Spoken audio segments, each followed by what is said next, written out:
सोने चांदी के दाम इन दिनों झूले की तरह ऊपर नीचे हो रहे हैं। ट्रेडर्स समझ नहीं पा रहे हैं कि अब तेजी आएगी या फिर गिरावट का दौर जारी रहेगा। इस उतार चढ़ाव के पीछे बड़ी वजह क्या है और अब गोल्ड सिल्वर में कहां बनता है दांव, इस पर बात करेंगे कमोडिटी समाचार सिक्योरिटीज के को फाउंडर और रिसर्च हेड अंकित कपूर से। मैं हूं कमल शर्मा। अंकित जी, आपका स्वागत है मोलतोल में। जी नमस्कार सर। जी नमस्कार। अंकित जी, सबसे पहले तो प्रकाश पर्व की शुभकामनाएं।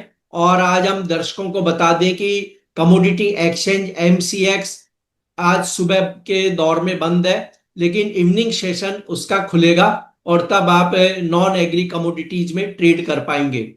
अंकित जी, गोल्ड सिल्वर के इस उतार चढ़ाव को आप कैसे देखते हैं?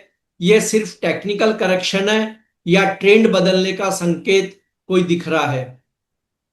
जी बिल्कुल, सबसे पहले सभी को गुरु नानक जयंती की और प्रकाश पर्व की हार्दिक शुभकामनाएं। बात करेंगे गोल्ड और सिल्वर की, तो गोल्ड एंड सिल्वर इस समय की अगर बात करें तो थोड़ा स्लगिशनेस दिख रहा है। हमने जो 55 से 60 दिन की लगातार तेजी देखी थी जिसमें हाहाकार मचा हुआ था, उसके बाद दिवाली के बाद से हम लगातार देख रहे हैं कि करेक्शन बना हुआ है और एक रेंज में अब साइमित दायरे में ट्रेड कर रहा है। तो करीब करीब गोल्ड के अंदर अगर देखा जाए तो 10% की गिरावट, और वहीं अगर मैं चांदी की बात करूं तो 18 से 20% की गिरावट हमने देखने को मिली है। ओवरऑल सिचुएशन की बात करूं तो अभी भी फंडामेंटल्स में कोई बदलाव नहीं आया है, लेकिन जो चाइना की तरफ से और अमेरिका की तरफ से जो डील होने वाली है उसमें कहीं ना कहीं नरमी देखने को मिल रही है। चाइना की तरफ से अभी अभी न्यूज आई है कि 24% टैरिफ हटाए गए हैं अमेरिका की तरफ से, अमेरिका के लिए, और कुछ पार्ट्स पे केवल 10% ही अब टैरिफ लगेगा। वहीं अमेरिका की तरफ से भी बहुत सारी राहत दी गई है, जहां पे कुछ वस्तुओं पे केवल 20% अब टैरिफ लगेगा, जहां पे 50% टैरिफ तक कर दिया गया था, उसको घटाकर अब केवल 10% टैरिफ करने का ऐलान कर दिया गया है। तो इस तरह की चीजों से नरमी से थोड़ा सा दबाव देखने को मिल सकता है। लेकिन अगर मैं आगे के सिचुएशन की बात करूं तो यहाँ पे ऑलरेडी मार्केट डिस्काउंट कर चुका है इन सारी न्यूज़ को। तो अब मुझे लगता है कि ये सपोर्ट जोन है। जब तक गोल्ड $3880 के नीचे ब्रेक नहीं करता है तब तक मंदी के संकेत नहीं बनेंगे, और चांदी के अंदर $43 का मेजर सपोर्ट बना हुआ है। जी, क्या अंकित जी, अब आपको ग्लोबल फंड्स की पोजीशन में कोई बड़ा बदलाव देखने को मिलेगा?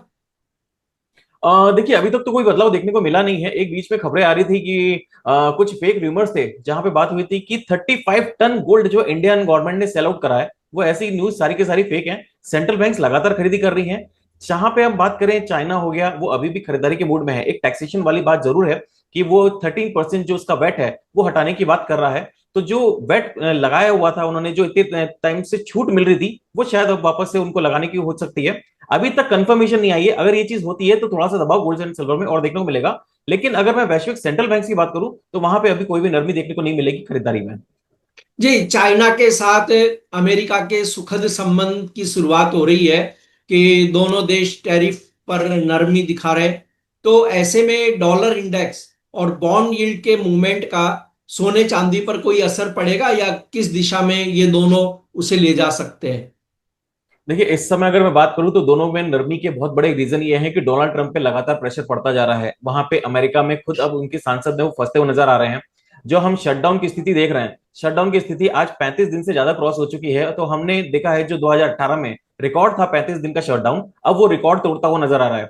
डोनाल्ड ट्रंप के कल स्टेटमेंट भी था कि ये जितनी भी चीजें शटडाउन को तुरंत खत्म करा जाए, लेकिन वो चीजें खत्म होती नजर नहीं आ रही है। तो इस वजह से अगर देखा जाए तो वो जो पॉलिटिकल प्रेशर है वो कंटिन्यूसली बना हुआ है। इसी वजह से कहीं ना कहीं हमने देखा जो डोनाल्ड ट्रंप है वो झुकते हुए नजर आए हैं। लेकिन अगर हम बात करें डॉलर इंडेक्स की, तो डॉलर इंडेक्स में मजबूती बनी हुई है। जिस तरह से कंटिन्यूसली हम तेजी देख रहे हैं, मुझे लगता है कि आने वाले टाइम में अभी उसके अंदर और तेजी देखने को मिल सकती है। इसी वजह से थोड़ा सा सोना दबाव में रह सकता है। जी, अब देखिए अंकित जी, आपने सारा विश्लेषण बता दिया कि सोने चांदी में और वैश्विक हालात किस तरह के चल रहे हैं। लेकिन अब ट्रेडर के मन में तो एक ही बात आती है कि वो क्या रणनीति अपनाए, डीप इन बाय में या रैली करे, सेल, रैली में सेल करे। देखिए कमल सर, बात ऐसी है कि 15 दिन में फंडामेंटल्स में कोई भी बदलाव नहीं है। एक जो तेजी आई थी वो काफी अच्छी रैली थी, उस समय फंडामेंटल्स में बात हुई थी कि गोल्ड की डिमांड है, सेंट्रल बैंक्स की डिमांड लगातार चल रही है। सेंट्रल बैंक्स की अगर मैं डिमांड की बात करूं, 3 साल की जो डिमांड थी 1000 टन से ऊपर थी, ये सभी को पता है। लेकिन इस साल भी अगर मैं डिमांड की बात करूं तो 800 टन से ऊपर की हो चुकी है, और 1000 टन को आंकड़े को क्रॉस करता हुआ नजर आएगा इस साल के एंड तक। तो इसमें कोई भी फंडामेंटल में कोई भी चेंजेस नहीं आए हैं। ये जो टैरिफ वाली स्थिति थी ये केवल लगाई गई थी, उस समय प्रेशर क्रिएट हुआ था। लेकिन यूएस की इकोनॉमी आज भी सुधरी हुई नहीं है। $37 ट्रिलियन अभी भी है वहां पे डेट। वहां पे अभी भी शटडाउन लगा हुआ है। शटडाउन खुलने के बाद में वापस से डेटा जब रिलीज होंगे, एक्चुअल डेटा जब वहां पे सर्वे होने के बाद में जब डेटा रिलीज होंगे, उसके बाद में आपको क्रिटिकल सिचुएशन समझ में आएगी कि अमेरिका की स्थिति क्या है। और सबसे बड़ी भी चीज जो निकल के आ रही है कि जैसे ही शटडाउन खत्म होगा वैसे ही सैलरी देने का प्रेशर आएगा। ऐसा बहुत लोग मानते हैं कि शटडाउन हो गया है तो लोगों को सैलरी नहीं देनी पड़ेगी, ऐसा नहीं है। सैलरी अभी देनी नहीं पड़ेगी, लेकिन जैसे ही शटडाउन खत्म होगा तो उनको जो पेंडिंग सैलरीज है वो देनी पड़ेंगी। तो गवर्नमेंट के ऊपर कॉस्ट बहुत ज्यादा आने वाली है, जिसकी वजह से हमें आने वाले टाइम में मंदी के संकेत देखने को मिल सकते हैं। इसी वजह से गोल्ड में जो हमने बहुत लगातार तेजी देखी थी, $3420 से लेके $4380 तक, अब मुझे लग रहा है कि ये केवल एक करेक्शन पार्ट था। कुछ समय के लिए करेक्शन का दौर और चल सकता है, लेकिन ट्रेंड पॉजिटिव बना हुआ है। अच्छा, अब अंकित जी लास्ट सवाल ये है कि देखिए सभी का इंटरेस्ट प्राइस आउटलुक को लेकर के तो होता ही है। तो गोल्ड के लिए सबसे पहले बताएं कि अहम सपोर्ट और रेसिस्टेंस लेवल क्या है इंडियन रुपीज में। इंडियन रुपीज की अगर बात करूं तो मुझे लगता है कि 1,18,000 के आसपास अगर गोल्ड मिलता है तो खरीदारी के बहुत अच्छे लेवल रहेंगे। 1,15,000 का स्टॉप लॉस लगाना चाहिए। बहुत जल्दी हमें वापस से 1,24,000 1,25,000 तक के टारगेट देखने को मिल सकते हैं। वहीं अगर चांदी की बात करूं तो चांदी मुझे ज्यादा मजबूत लग रही है गोल्ड से हाल फिलहाल में, क्योंकि अगर ये टेंशन रिलीज हो रही है तो डेफिनेटली कहीं ना कहीं इंडस्ट्रियल यूज वापस से बढ़ेगा, ग्लोबल ग्रोथ वापस से बढ़ते हुए दिखाई देगी। इसी वजह से चाइना जो सिल्वर है, सिल्वर में $47 के अगर आसपास मिल रहा है तो खरीदारी करें।